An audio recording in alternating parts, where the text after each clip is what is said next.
So this is a follow-up video to the one that I made called Is Your Family Imposing on Your Free Will?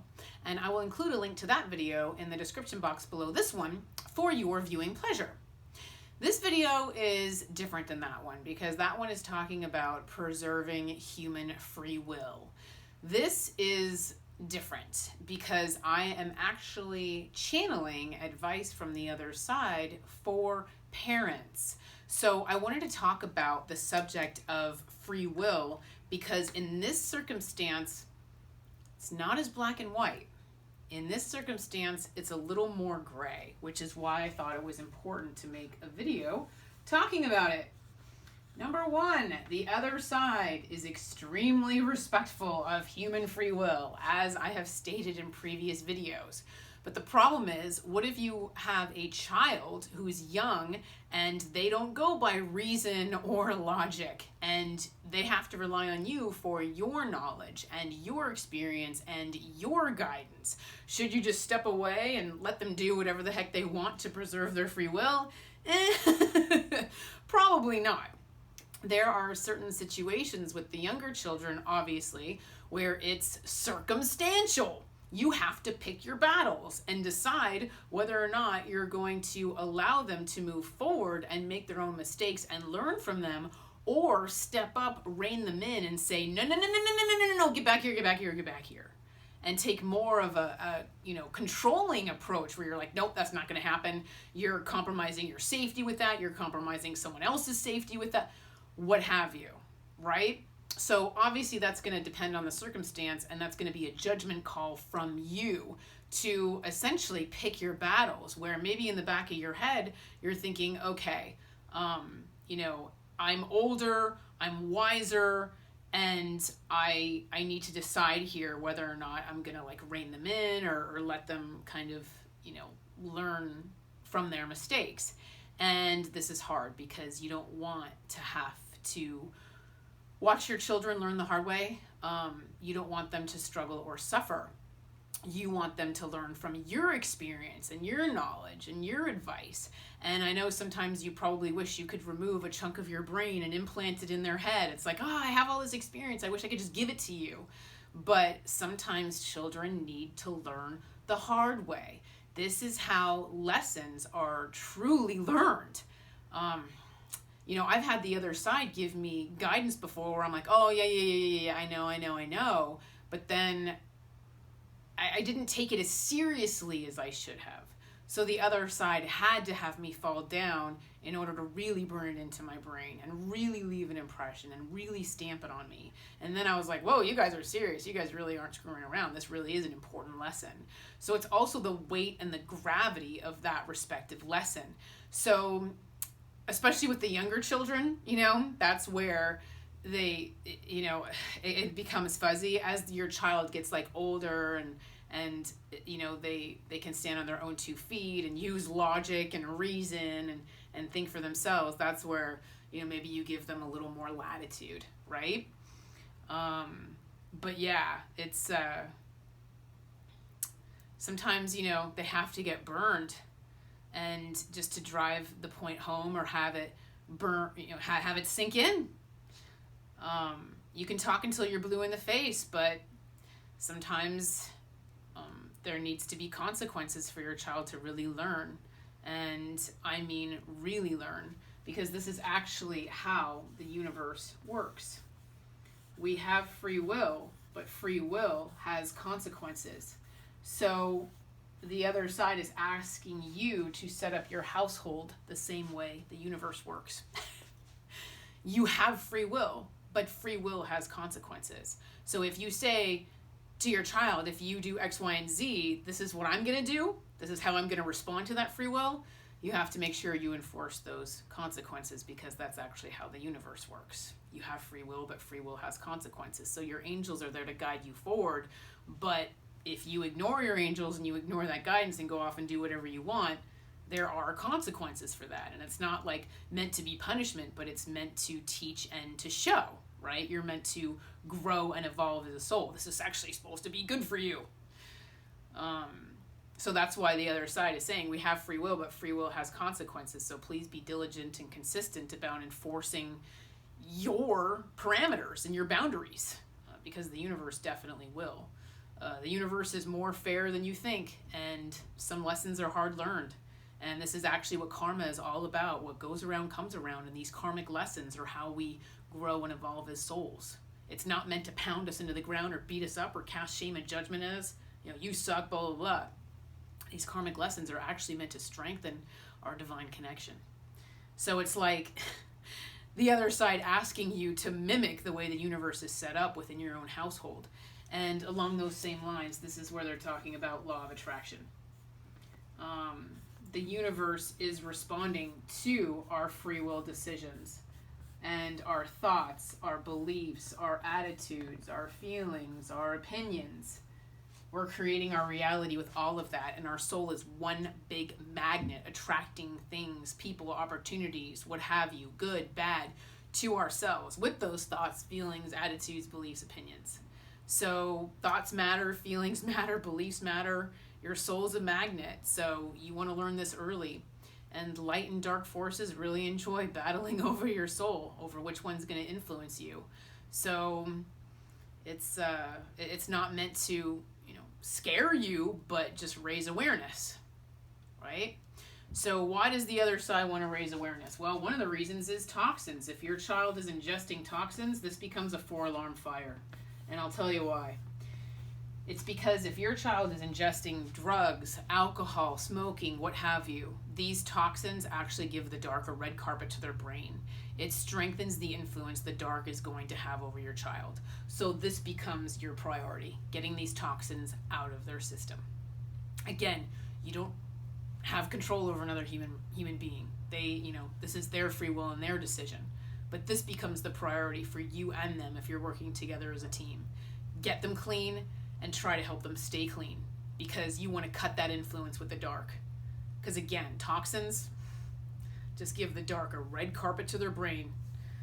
Their body is a temple, so they're not aligned with truth, and it's just, there's going to be a strong influence there. So you want to cut that influence and get rid of the toxins, and they need to clean up and stay clean. It's the first order of business. And without that, it's going to be really hard for you to help them. You need them to get clean and stay clean. You really do, just to even, help yourself and help them in the process, obviously. So your body is a temple, and the other side just wants you focusing on overall health and well-being, and just to remind you that you want to be aligned with truth, acknowledge that your body is a temple, and focus on self-love. And self-love is going to be a really important thing for you to instill in your child for a lot of reasons. First and foremost, you want your child to be able to think for themselves. Their friends are going to be a really strong influence, and you want them to think for themselves, march to the beat of their own drum, and not give in to peer pressure. So if they can think for themselves and not care what other people think, they will be stronger individuals, and they can align themselves with truth. If they're gay, hopefully they can come out of the closet and speak their truth and lead an authentic life. Parents, please acknowledge these types of truths and support your child in speaking their truth. Don't try to squelch that. Don't try to judge them, slap them across the face with the Bible, because this truth is actually coming from the divine. So allow your child to be who they are and speak their truth. And don't, if your child has a strong sense of self, they're not going to give in to the need to fit in or follow the herd. They're going to march to the beat of their own drum and be self-sufficient. This is another thing is this is going to be, self-love is going to be really important for dating, because especially with dating, if you have a partner who's not treating you well, breaking up with them is oftentimes a decision based in self-love, right? You're not treating me well, I gotta go. And you want your child to be strong enough to recognize that they deserve a nice, loving partner that treats them well. And circumstances, maybe their boss treats them like crap. I deserve better than this. Self-love, right? So self-love is going to be a really important virtue for you to instill in your child. That's really our goal. on this earth, is to balance unconditional love for others with unconditional love for self. It's really important. Very, very important virtues there. Another thing that they want you to encourage in your children is intuitive development.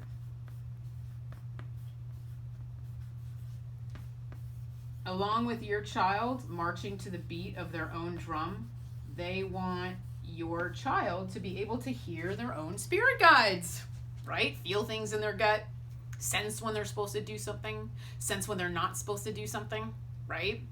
So the answers are inside of them. They have a higher self, which is the part of their soul that's directly connected to the divine that lives on the other side. They can talk to their higher selves, their angels, their spirit guides, the divine.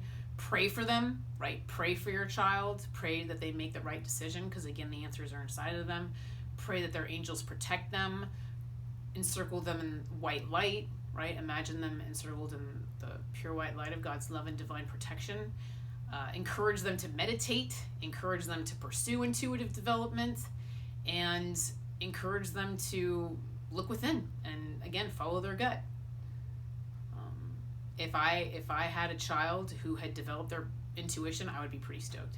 I would be pretty happy about that if my child was extremely intuitive, because they would know whether or not to get into that car, whether or not to get on that plane, and I'd be like, woo, listen to your gut, thank you. I don't have to worry about you as much. Yay, strong intuition. Could be your best friend, right? Last but not least, I want to talk about life purpose, because as parents, obviously you want to make sure your child is going to be okay in this crazy world and make enough money to support themselves. But this is where you really need to be open-minded to the possibilities. And if your child is saying they want to pursue music, don't say, you're going to fail. You know how competitive is out there? Give me a break. What if they don't fail, right? What if your psychic prediction about them is incorrect? Well, you just pulled them off path. So if you're sitting there coming from a place of ego, you know, oh, my daughter's a lawyer, my son's a doctor. Just be careful with that, because you're coming from a place of ego and you could be knocking them off path if that's not what they want to do, you know? If your kid wants to pursue, you know, underwater basket weaving or what have you, you know, please guide them down the path of heart-focused work and allow the universe to provide for them, because if they're aligned with truth and the light and divine intent, they will have the support of universal energies in what they're doing, and that includes finances. That includes money, love, opportunity. Maybe they meet their soulmate on the job, right? Birds of a feather flock together. So maybe they're brought together with their soulmate and the person they're going to marry just by pursuing their truth and their life purpose, right? You don't want to knock them off path or pull them away from that with a closed mind. Oh, you're going to starve. Art doesn't pay, you're going to starve. How do you know? Maybe they don't, right? Just try to allow them to follow their heart and their passion and their purpose. So again, I want to stress the importance that preserving human free will when you do have a young child is situational. I get it. I get it. And you know, when they're young, their judgment sucks, you know, it's like no logic. You can't really reason with them. They won't listen to you. They're throwing a temper tantrum, whatever. You know, they don't really know what they're doing. Maybe they're being careless. They're being reckless. And it's like, what are you supposed to do? Just sit there and watch this? It's like, no, you don't have to take a passive approach or just walk on eggshells around them. It's a judgment call on your part, obviously. You know, how much do I intervene? Am I being effective or just causing them to shut down and push me away? Am I disempowering them and weakening them? Is there an opportunity for them to learn something here? Am I taking away that opportunity? Am I squelching their personal power? You know, that kind of thing. It's just aware, just being aware. That's all. Just being sensitive to it and aware. And, you know, again, there's a balance there. So just ask yourself, because it's, you know, a situational judgment call for the young children. And then as they get older and wiser and, you know, the teenagers and stuff, that's when it becomes a battle of wills.